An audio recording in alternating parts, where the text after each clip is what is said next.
अस्सलामुअलैकुम वरहमतुल्लाह। बहुत ख़ास वीडियो लेकर आया हूँ। आइए गज़ल की ज़मीन को समझते हैं। गज़ल की ज़मीन पर एक वीडियो पहले भी पोस्ट की जा चुकी है। आज की वीडियो में मैं गज़ल की ज़मीन के बारे में बताऊँगा और ये भी बताऊँगा कि दूसरे शोरा की ज़मीन पर गज़ल कहना क्यों आसान है, और अगर हम दूसरे शोरा की ज़मीन को जब देख लेते हैं, जान लेते हैं, तो उसके मुताबिक हम किस तरह एक नई ज़मीन तैयार कर सकते हैं।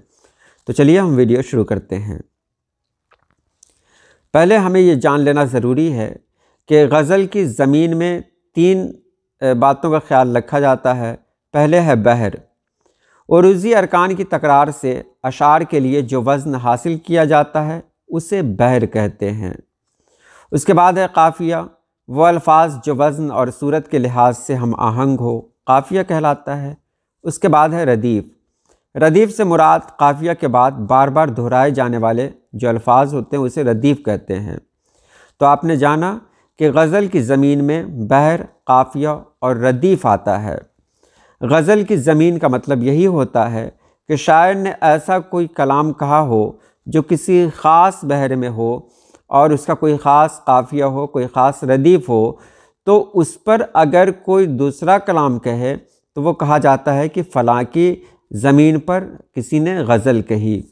ऐसा हर दौर में होता रहा है कि एक ज़मीन तैयार की गई, उस पर बहुत सारे लोगों ने कलाम कहे। एक ज़मीन पर बहुत सारे शोरा के कलाम आपको मिल जाएंगे। यहाँ फ़ायदा भी मैं बताऊँगा कि एक ज़मीन जो पहले से तैयार है उस पर गज़ल कहने का फ़ायदा क्या है।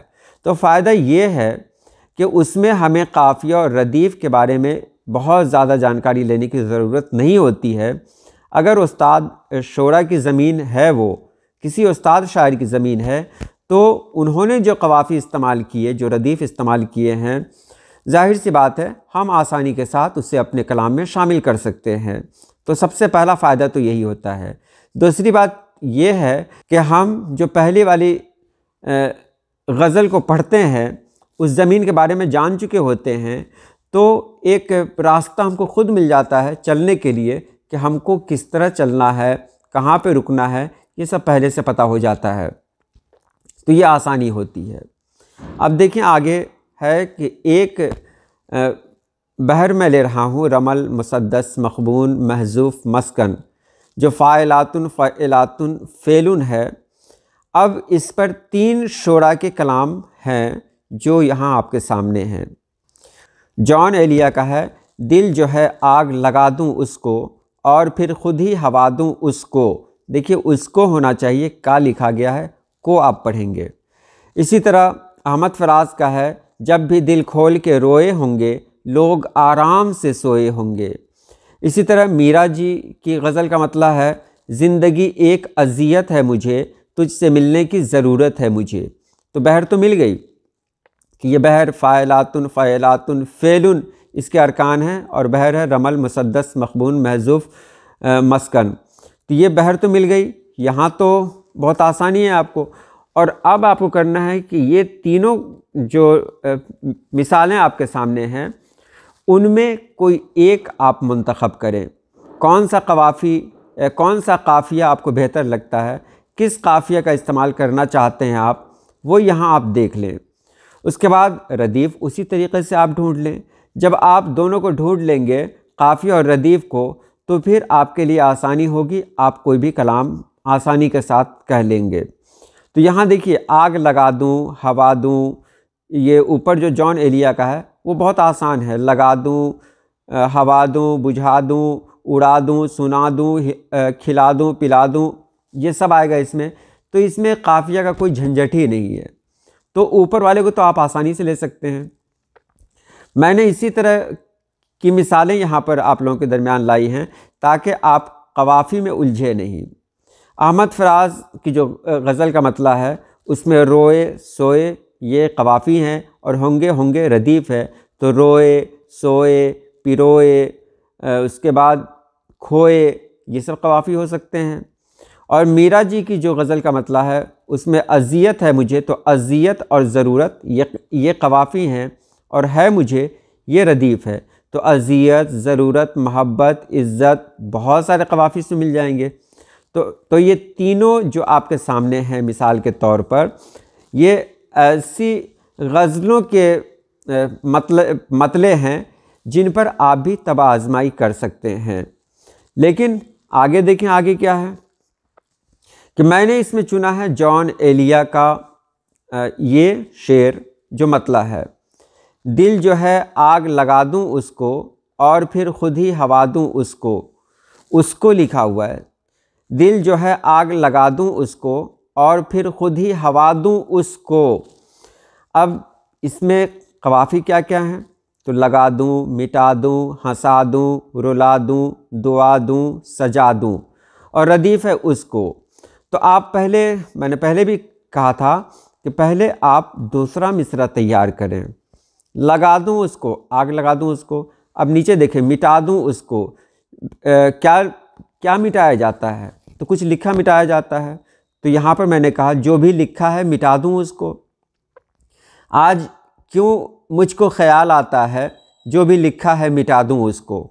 देखिए ये सब तुकबंदी मैं आपके सामने पेश कर रहा हूँ। उसके बाद हंसा दूं उसको, उसके रोने से मुझे, उसके रोने से ये दिल टूटता है, दिल ये करता है हंसा दूं उसको। उसके बाद है दुआ दूं उसको, उसने धोखा तो दिया है लेकिन दिल ये कहता है दुआ दूं उसको। इसके बाद सजा दूं, तो एक महफिल सजा दूं उसको। अब सजा दूं पे आप कोई शेर, कोई जुमला आप सोचें, सजा दूं उसको। अब उसको कहाँ सजाया जा सकता है ये आपको सोचना है, उसको कहाँ सजा सकते हैं। सजा दूं उसको कि एक हंसी फूल बनाकर फेलून, एक हंसी फूल बनाकर फेलून, अपने कमरे में सजा दूं उसको। इस तरह आप आसानी के साथ शेर कहने लगेंगे। ये तो मैंने तुकबंदी की है और ये बहुत आसान से, ये तो मैंने बहुत जल्दी कुछ कहा। इस पर थोड़ी मेहनत की जाए तो बहुत कुछ हो सकता है, लेकिन आपको ध्यान देना पड़ेगा कि इसमें फ़ाइलातुन, फ़इलातुन, फ़ेलुन। अब ऊपर निशान देख रहे हैं कि पहले दो हरूफ, फिर एक हर्फ, फिर दो हरूफ, फिर दो हरूफ, फिर एक हर्फ, दो हरूफ, दो हरूफ, दो हरूफ, दो हरूफ। इस तरह की तरतीब होनी चाहिए। अब इसमें आपको पता ही है कि अलिफ, वाव और ये तीनों ऐसे हरूफ हैं जो कभी कभी गिराए जा सकते हैं। तो इसे गिराया भी जा सकता है, कहाँ पे गिराना है ये तो आपको पता ही होगा। नहीं पता है तो पहले की वीडियो में आप देख सकते हैं। तो इस तरह आप तुकबंदी करें, लेकिन कब करें कि आप पहले किसी उस्ताद शायर की ज़मीन को मुंतखब करें, उसमें जो काफ़िया इस्तेमाल हुआ है उस कवाफ़ी को देखें, कौन सा काफ़िया आपके लिए आसान लगता है, आप बेहतर कर सकते हैं। और रदीफ़ सबसे ख़तरनाक है शायरी के लिए, क्योंकि रदीफ़ को निभाया जाता है, काफ़िया और रदीफ़ दोनों को निभाया जाता है, इसलिए ये मुश्किल होता है। अब टूट गया, जैसे मैं कहूँ जलन टूट गया, पवन टूट गया, बदन टूट गया। अब बदन टूट गया, ये मैं अगर कहीं कह रहा हूँ आपसे कि बदन टूट गया, इस पर कोई मिसरा कहें या शेर कहें तो ये कह सकता हूँ आज मेहनत से बदन टूट गया, तो बदन काफ़िया और रदीफ़ टूट गया। तो अब देखिए टूट गया जो रदीफ़ है वो बहुत ही मुश्किल रदीफ़ है, उस पर जो कवाफ़ी आप लाएंगे तो दोनों में हम आहंगी ज़रूरी है। तो क्या ये मुमकिन है? तो जो नए लिखने वाले शोरा हैं उनके लिए ये बहुत मुश्किल है और यही वो भटक जाते हैं। इसलिए आप रदीफ़ भी आसान लाएं और काफ़िया भी आसान मुंतखब करें ताकि आप आसानी के साथ लिख सकें। यहाँ एक और बहुत ख़ास बात मैं आपको बताने जा रहा हूँ। रमल मुसद्दस महजूफ़ जो बहुत आसान बहर है, फ़ाइलातुन फ़ाइलातुन फ़ाइलुन। कोई दिन गर जिंदगानी और है, अपने दिल में हमने ठानी और है। ये गालिब की गज़ल का मतलब है और इसमें जो कवाफ़ी इस्तेमाल हुए हैं वो जिंदगानी और ठानी है, रदीफ़ और है। अब देखिए और है रदीफ़ में जिंदगानी, ठानी, मेहरबानी, जवानी, निशानी, इन सभी कवाफ़ी को लाना, इसको पिरोना ये बहुत मुश्किल है। तो रदीफ़ को निभाना ये बहुत मुश्किल काम होता है, इसलिए और को तो हटा ही दें। अब देखिए, मैंने कहा एक तुकबंदी है, यहाँ देखें मिसाल, मैंने यही बहर ली और यही काफ़िया इस्तेमाल किया, लेकिन इसमें रदीफ़ को हटा दिया, क्योंकि ये रदीफ़ बहुत मुश्किल है, इस पर काफ़िया को सेट करना ये बहुत मुश्किल काम होगा। तो मैंने यहाँ पर किया, मुझ पे तेरी मेहरबानी हो गई, अब मुकम्मल ये कहानी हो गई। तो अब देखिए, मेहरबानी हो गई, कहानी हो गई, जवानी हो गई, निशानी हो गई, ख़ानदानी हो गई, पुरानी हो गई, अब ये दास्तां अपनी पुरानी हो गई। तो इस तरह कहना कितना आसान है। तो आप सोच सकते हैं कि अगर काफ़िया आसान है, रदीफ़ मुश्किल है, तो रदीफ़ को हटाएं, वही काफ़िया इस्तेमाल करें, रदीफ़ अपनी कोई ले लें। तो आप जान लें कि यहाँ पर ये नहीं कहा जा सकता है कि यह शेर या यह कलाम गालिब की ज़मीन पर है, क्योंकि नहीं है, क्योंकि गालिब की ज़मीन पर रदीफ़ कुछ और है और यहाँ पर रदीफ़ कुछ और है। तीनों का शामिल होना ज़रूरी है। ज़मीन में बहर, काफ़िया और रदीफ़ तीनों का रहना ज़रूरी है। तो बहर तो ले लिया मैंने वही, काफ़िया भी वही ले लिया, लेकिन रदीफ़ मैंने बदल दिया, तो अब इसे नहीं कहा जा सकता है कि ये गालिब की गज़ल पर है।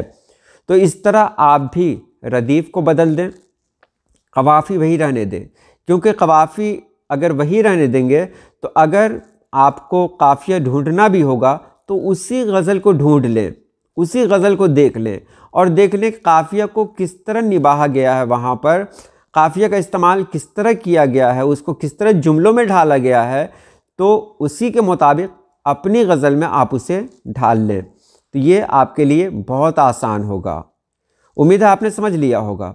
तो आज के लिए इतना ही। अल्लाह पाक आप सभी लोगों को खुश रखे, आबाद रखे। अल्लाह हाफिज़।